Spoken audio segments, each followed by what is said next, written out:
Welcome to this Smith+Nephew digital education module on abnormal wound healing. This forms part of a series of modules you can access to develop your knowledge and understanding around wound care.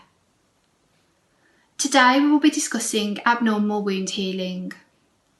By the end of the module, you will be able to recall the physiology of the wound healing phases and recognise the inflammatory stage of wound healing and the impact it has in relation to abnormal healing.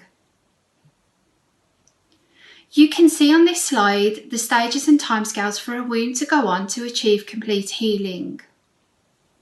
The wound healing process is a dynamic, highly organised series of events. The process starts with haemostasis and then progresses through a destructive inflammatory phase, which then leads on to cell proliferation and repair. It finishes with remodelling of the wound area.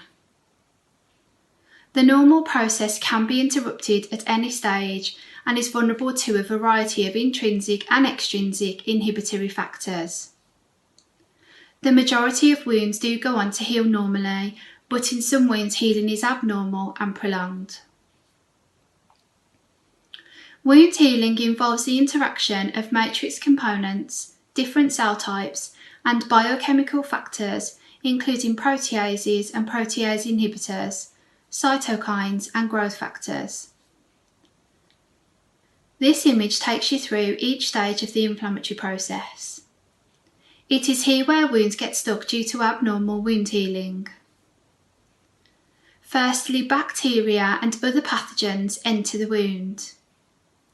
Platelets then release blood clotting proteins to stem any bleeding.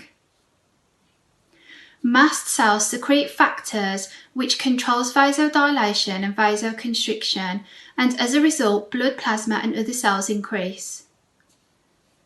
Neutrophils arrive at the scene of the injury, which secrete factors that kill and degrade pathogens. Along with macrophages, phagocytosis continues until all of the pathogens are removed. Finally, macrophages secrete hormones called cytokines that attract immune system cells to the site and activate cells involved in tissue repair. This response continues until all foreign material is eliminated and the wound is repaired.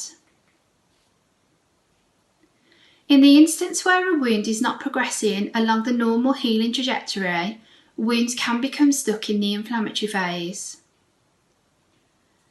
This creates an increase in inflammatory cells and proteases, in addition to reduced growth factors and receptors that are vital for tissue repair and regeneration. In the instance where underlying disease and pre-existing conditions are apparent, wounds can be more susceptible to delayed healing. The majority of wounds often fall into three wound categories. These are venous leg ulcers, pressure ulcers, and diabetic foot ulcers. An early indication of abnormal healing is when a wound fails to heal by at least 40% in the first 4 weeks. To check your knowledge and understanding of this module, try and answer the quiz questions below.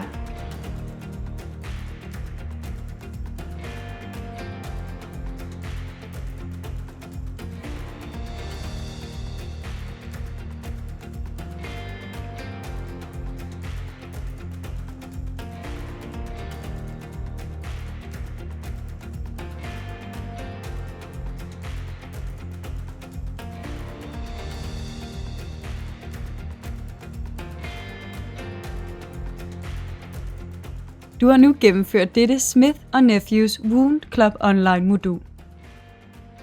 Vi håber, du kan bruge det, vi har vist i dag i din daglige sårbehandling. Venligst klik på linket i beskrivelsen for at se den fulde 15 minutters version af denne præsentation. Efter gennemførelsen har du mulighed for at printe et certifikat. Tak fordi du så med i dag. Husk at se vores andre moduler om sårbehandling.